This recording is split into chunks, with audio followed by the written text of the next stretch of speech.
feliz em poder estar aqui mesmo. E eu peço para você não vir ficar desatento, mas para que você venha me acompanhar nessa jornada da palavra. E quero também pedir para vocês irem reagindo, ao menos concordando com a cabeça, perdendo a timidez, dando glória a Deus, aleluia, é verdade, Deus.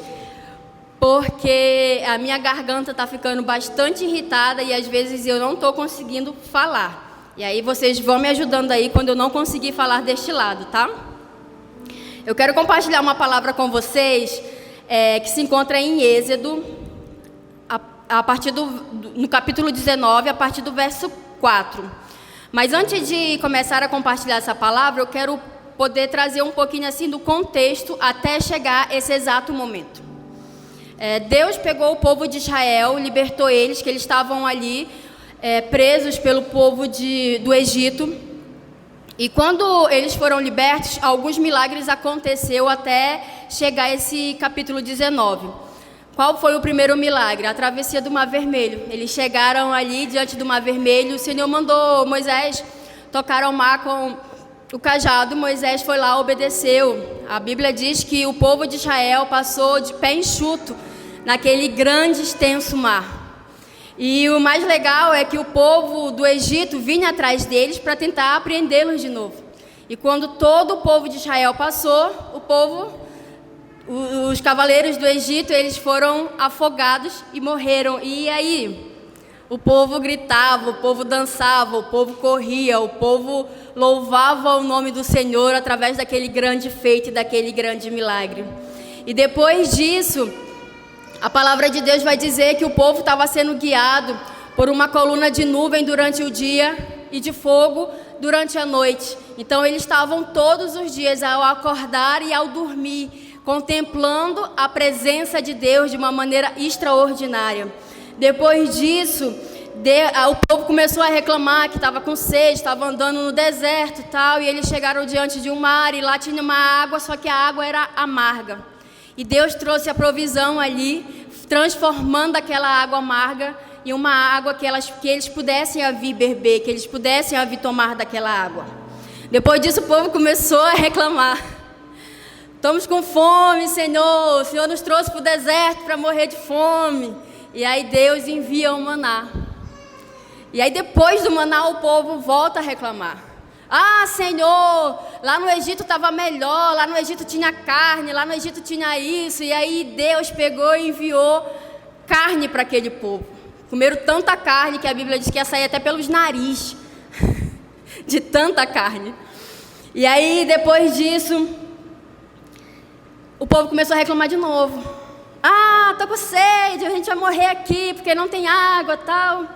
E aí Deus vai lá e fala para Moisés: olha, Moisés, toca na rocha e ela vai sair água. E o povo vai poder beber e saciar sua sede. Moisés foi lá, gente. Quem convive com gente que reclama muito, parece que a pessoa suga você. Suga ou não suga? Suga muito. Então acho que Moisés estava muito saturado naquele dia e ele foi lá e bateu, feriu a rocha. E Deus, apesar da atitude de Moisés, Deus ele ainda trouxe uma provisão sobre o povo, derramando, trazendo água naquele lugar. E depois disso estava aquele caos, porque grande era o povo de Israel e todo mundo queria um tempinho com Moisés para resolver as suas causas, os seus problemas. E Deus envia um homem, Jetro, o sogro de Moisés. E aí ele vai lá, lança uma estratégia para Moisés, para ele conduzir aquele povo da melhor maneira possível, para conseguir organizar a parte de problemas sociais que eles estavam vivendo ali, diante daquele tempo que eles estavam ali no deserto. E aí, diante disso, o povo se encontra na chegada ali do Monte Sinai. E é exatamente aí que começa o capítulo 19. E eu acho muito interessante, porque desde a saída do Egito até o Monte Sinai, o povo viu a manifestação de Deus de uma forma extraordinária. Foi tipo assim, se alguém tinha dúvida, depois das 10 pragas, que Deus existia, No deserto, a pessoa não tinha mais como duvidar, não tinha mais como questionar o poder e a manifestação do Senhor. E aí, no capítulo 19, eu vou começar a ler aqui com vocês, no verso 4. Vocês viram o que eu fiz ao Egito e como transportei sobre as asas das águias e os trouxe para junto de mim. Agora, se me obedecerem fielmente e guardarem a minha aliança, vocês serão o meu tesouro pessoal entre todas as nações. Deus estava chamando aquele povo a uma obediência e a guardar a aliança que ele tinha feito com aquele povo. Ele viu que aquele povo já estava ali 3 meses no deserto e ele falou assim: olha, chegou o tempo da gente ajustar algumas coisas e eu preciso muito da obediência fiel, aquela obediência que não é metade eu obedeço e metade não obedeço, que é uma desobediência. Sabe quando o pai fala assim: filho, vai fazer isso daqui. Aí o filho: mas eu fiz isso aqui, mas não foi isso que eu lhe pedi isso. Então é uma obediência, desobediência, podemos dizer assim. Então Deus ele estava exigindo daquele povo uma obediência real e verdadeira. E ele também estava falando para aquele povo, para eles guardar a aliança. Aquela fidelidade do compromisso, da aliança que o Senhor tinha feito com aquele povo, caminhando em amor e obediência.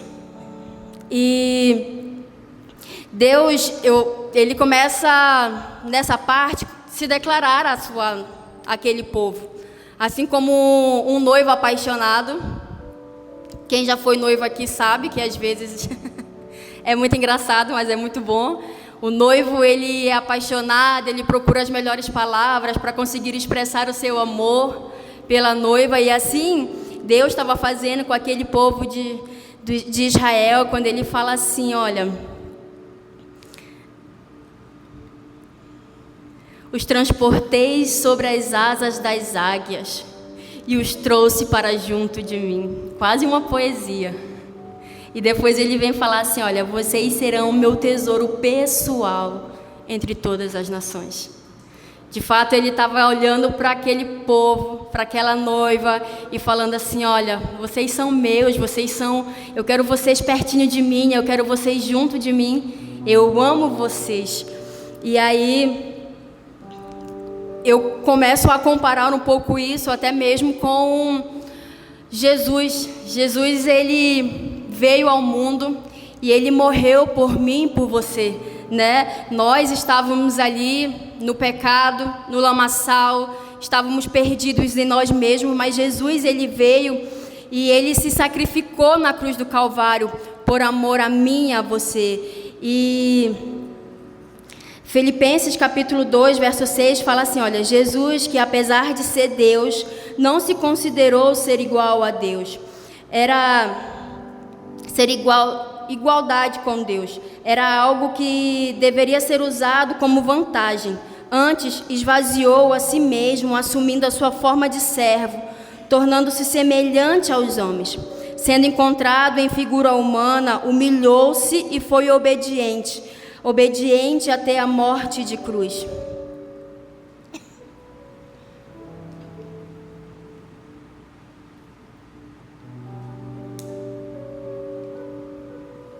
E nesse lugar a gente foi encontrado diante do Senhor. E foi de fato para nós não virmos a perecer, a morrer, a se distanciar e não conhecer a Deus.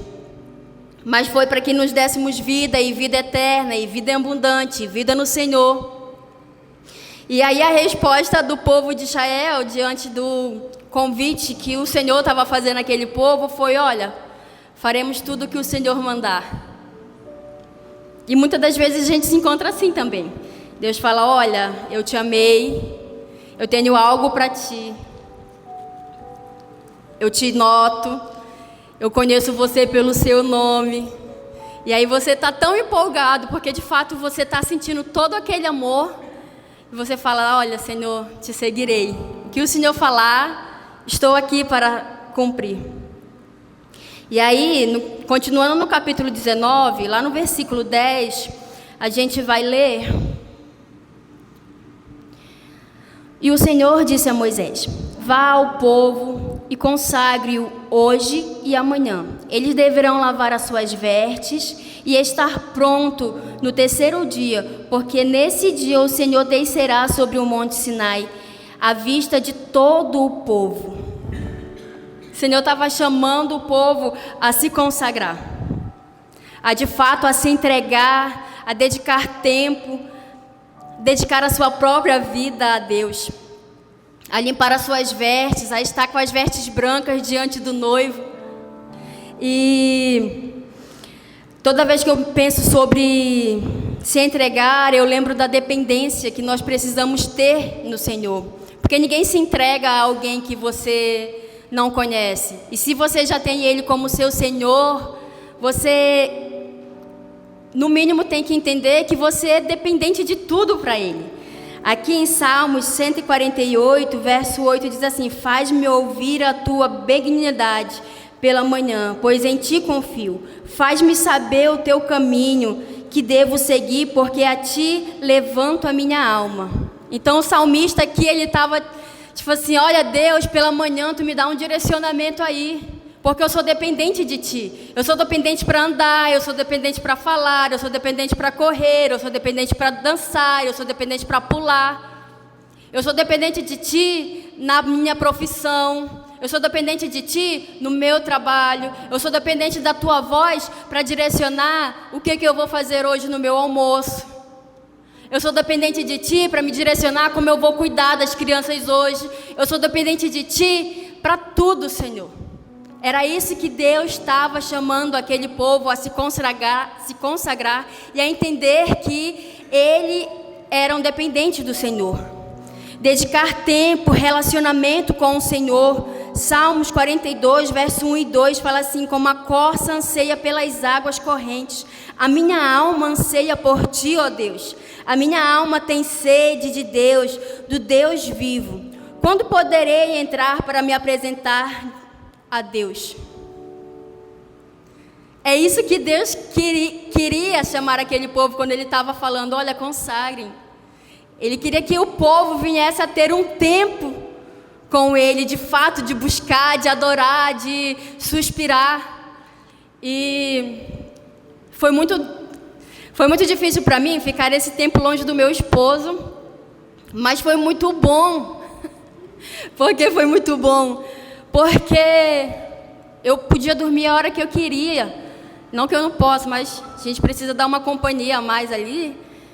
Então eu ia orar, eu ia ouvir a voz do Espírito Santo.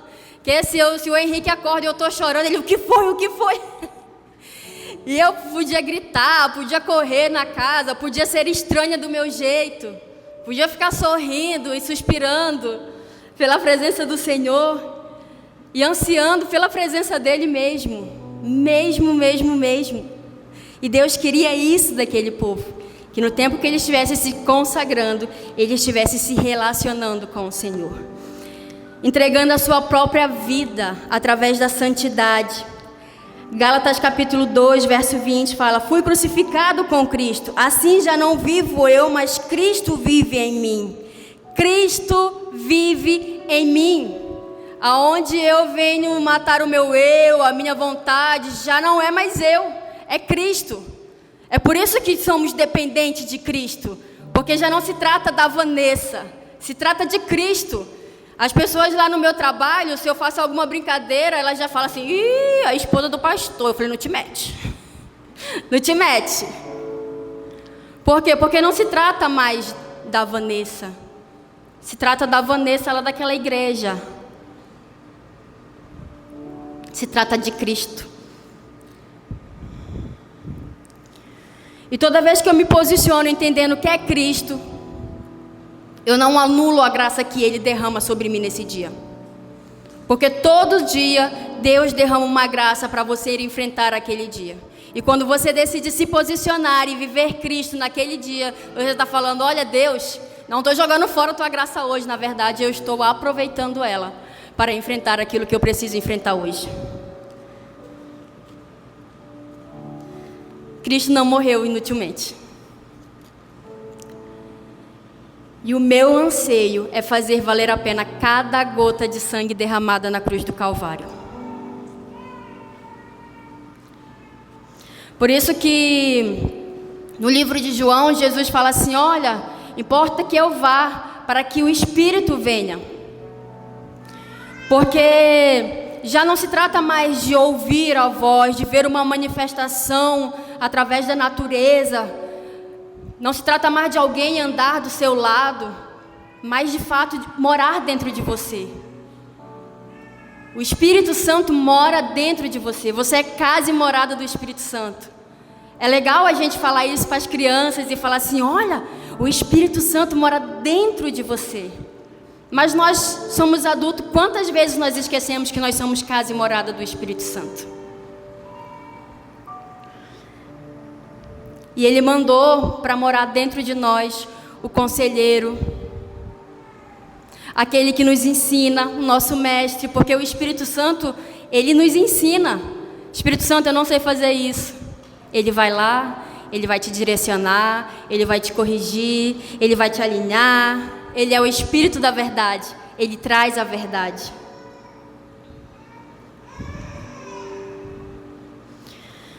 No verso 17 e 19 de Êxodo, capítulo 19,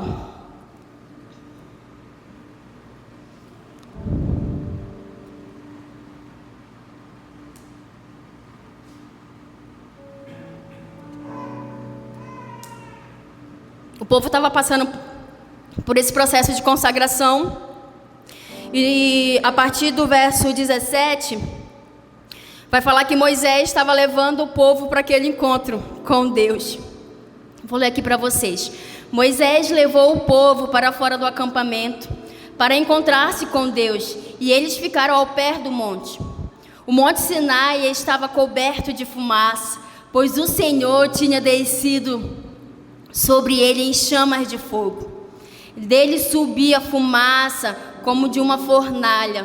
Todo o monte tremia violentamente, e o som de trombeta era cada vez mais forte. Então Moisés falou, e a voz de Deus lhe respondeu.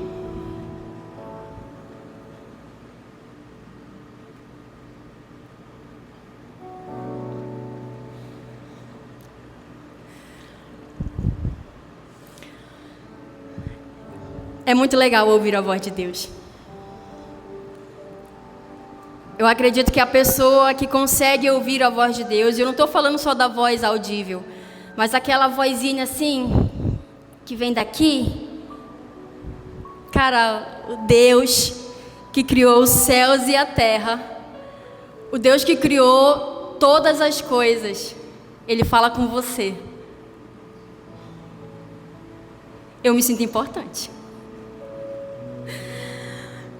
E aí, Deus, Ele começa a falar com aquele povo, nos versos a seguir, e começa a ajustar e falar assim: olha, povo, eu estou convidando a vocês a viver uma obediência fiel a mim, estou convidando vocês a guardar a aliança que eu fiz com vocês, mas eu quero mostrar para vocês que não é de qualquer jeito, não é de qualquer maneira.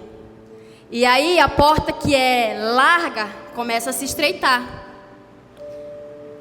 O negócio começa a afilar, começa o pessoal puxar o ar assim, olha, para conseguir passar pela porta estreita.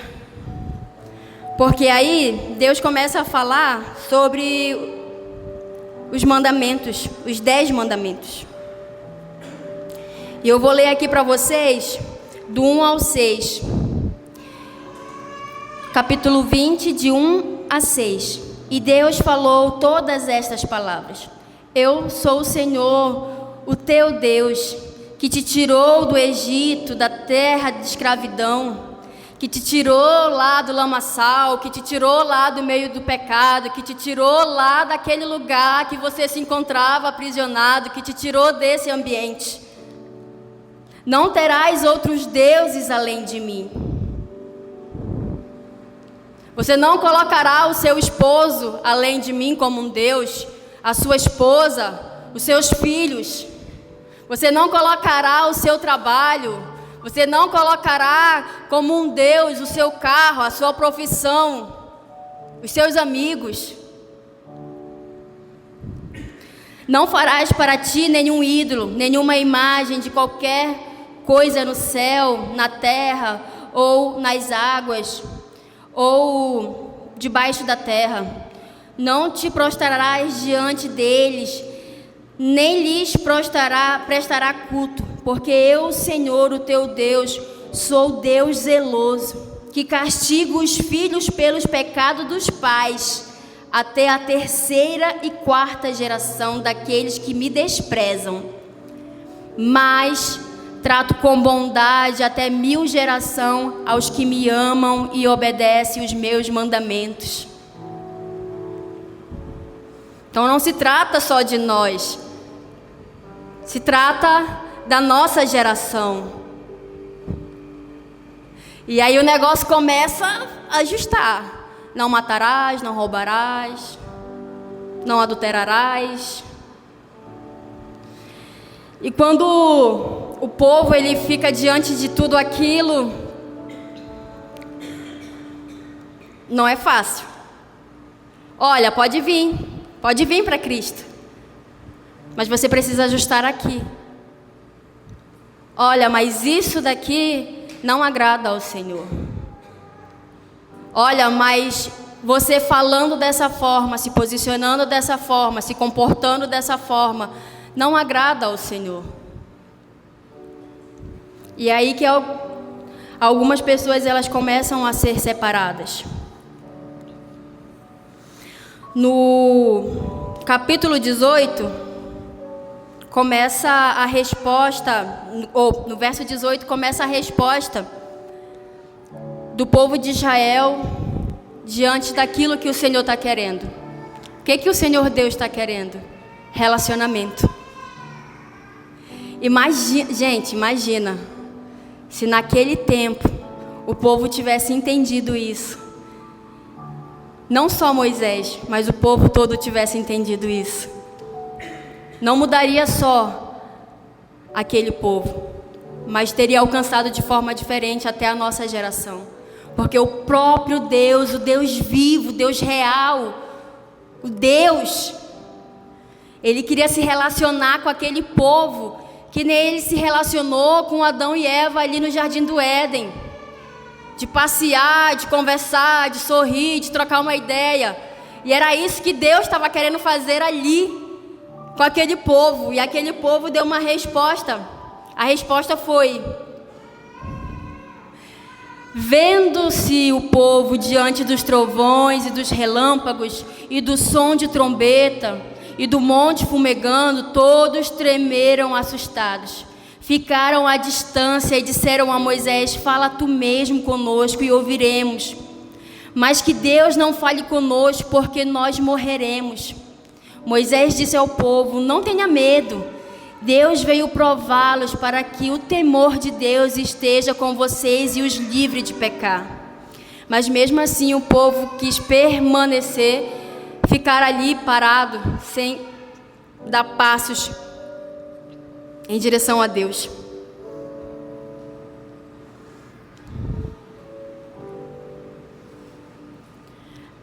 Quando se trata de correção, de ajuste, de alinhamento, quando alguém vem falar alguma coisa para nós, se nós temos um coração um pouquinho mais maduro, ou um coração assim mais ajustadinho no Senhor, a gente não gosta, porque ninguém gosta de ser corrigido. Quem gosta de ser corrigido, eu não gosto.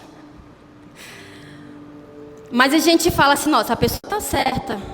Vou para casa, vou pensar, vou acalmar meu coração em relação a isso.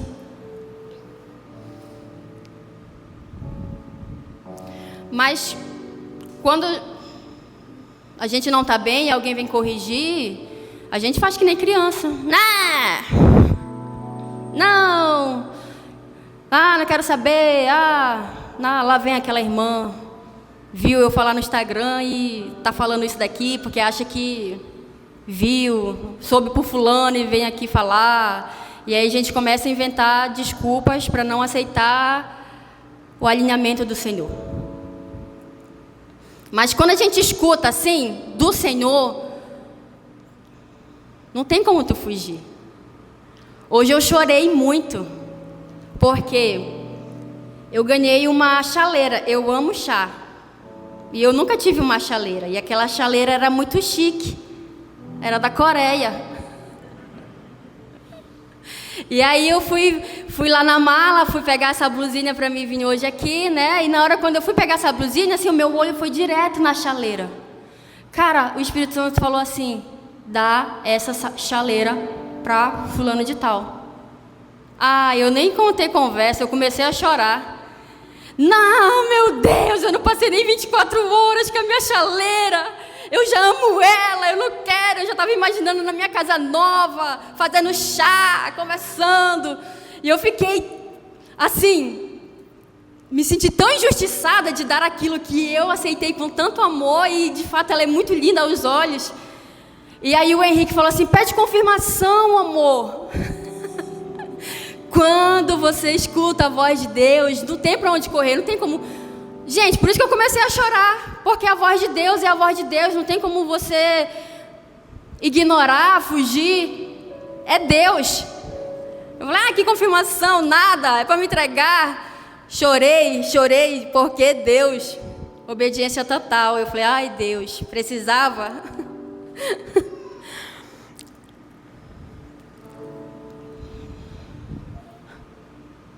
A voz de Deus, ela nos traz um pouco de temor, principalmente quando nós temos medo de ouvir um não do Senhor, ou ouvir um sim. Mas isso serve para ajustar e alinhar o nosso coração. No verso 20...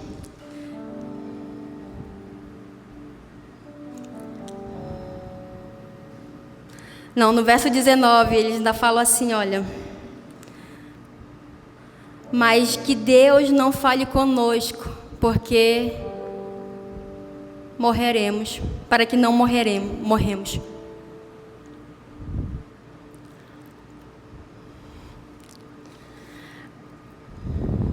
Sabe, quando Deus dá alguns direcionamentos, cabe a nós a obedecer e a morrer para nós mesmos, ou cabe a nós continuar seguindo com a nossa vida e tá tudo bem, porque com Deus você tem a escolha, você tem dizer: Senhor, eu quero, Senhor, eu não quero. Mas no verso 20, Moisés ainda tenta dizer: olha, não tenha medo, não tenha medo, não tenha medo. Deus vai prová-los, para que o temor dele esteja em vocês e os livre de pecar.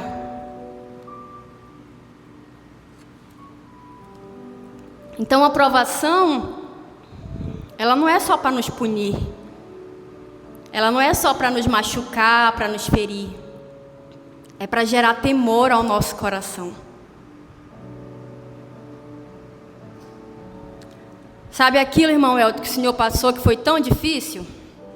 Doeu, chorou, falou: meu Deus, se eu permanecer firme é porque eu sou crente mesmo, porque isso daqui está além do que eu posso. Sabe aquela provação, Fabiola, que você fala: meu Deus do céu, veio para matar, veio para me matar. Foi para gerar temor.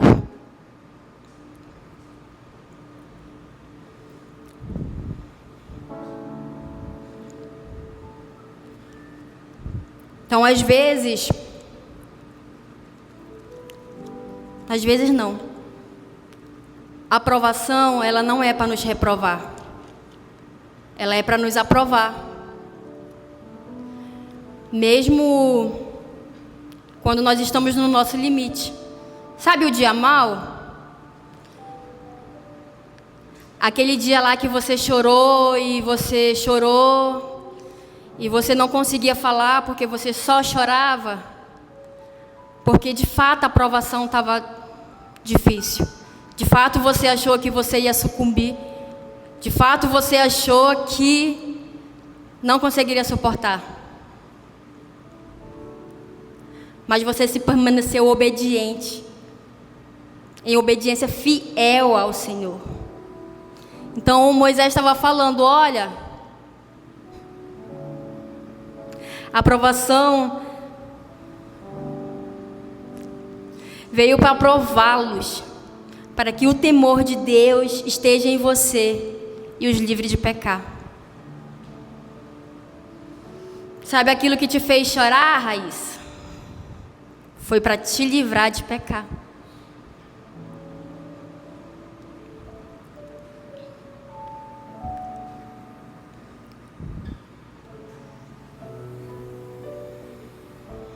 E aí o povo falou assim, olha, não, Moisés, a gente quer ficar aqui. A gente quer ficar aqui.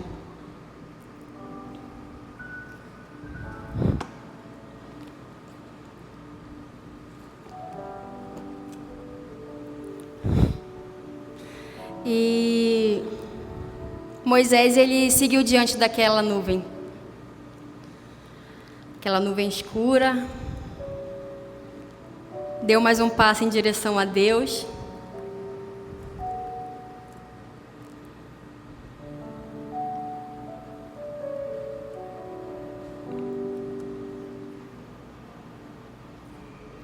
Nunca falei isso para a igreja toda, mas eu tenho passado por um processo de depressão.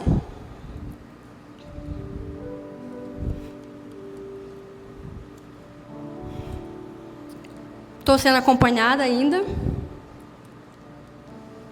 mas o que eu mais amo é a casa do Senhor.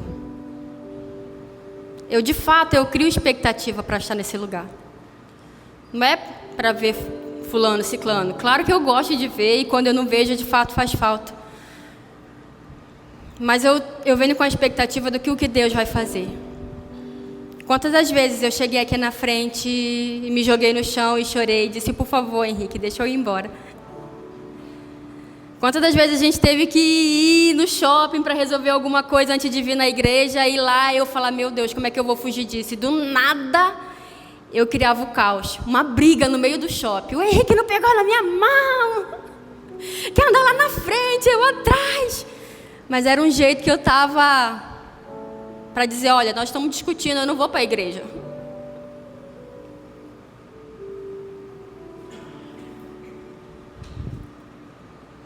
Não me matou, mas gerou temor. E só de poder estar aqui e falar alguma coisa, já é uma vitória. Em Deuteronômio, capítulo 32, verso 48,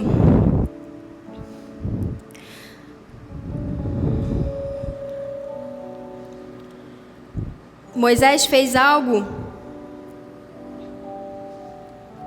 uma obediência, mais ou menos, e impediu com que ele chegasse até a terra prometida. Foi só para ele tocar na rocha e ele feriu. E ele não alcançou aquele lugar. Aí você fala, nossa, que injusto, né? Mas tem coisas que acontecem com aqueles que querem ser amigo de Deus. O preço para ser amigo de Deus, ele não é algo fácil. Ele custa lágrimas, muitas renúncias e, acima de tudo, confiar que você tem um Senhor. Não que você tem um carrasco, mas um Deus Pai. Vou ler aqui o verso 48. Naquele mesmo dia, o Senhor disse a Moisés, suba as montanhas até o monte de Nebo, em Moabe, em frente de Jericó e contemple Canaã, a terra que dou aos israelitas como propriedade. Ali na montanha que você tiver subido, você morrerá. E estará reunido com seus antepassados, assim como seu irmão Arão morreu no Monte Hor e foi reunido aos seus antepassados. Assim você será, porque vocês dois foram infiéis para comigo, na presença dos israelitas, junto às águas de Meribá, em Cádiz, no deserto de Zim. E porque vocês não sustentaram a minha santidade em meio aos israelitas, porque você verá a terra somente à distância, mas não entrará na terra que estou dando ao povo de Israel. Aí você fala: nossa, Vanessa, quanto mais se é dado, mais se é cobrado. Existe um preço para ser conhecido como amigo de Deus. E meu coração dói, porque eu quero ser amiga de Deus. Eu quero que Ele olhe para mim e diga: olha ali alguém que verdadeiramente eu posso confiar, em quem eu posso contar. Mas pensar que a aprovação ela vem para me aprovar, para gerar temor dentro de mim, e você conseguir entender essa palavra e falar: meu Deus, eu só preciso confiar. Eu só preciso confiar.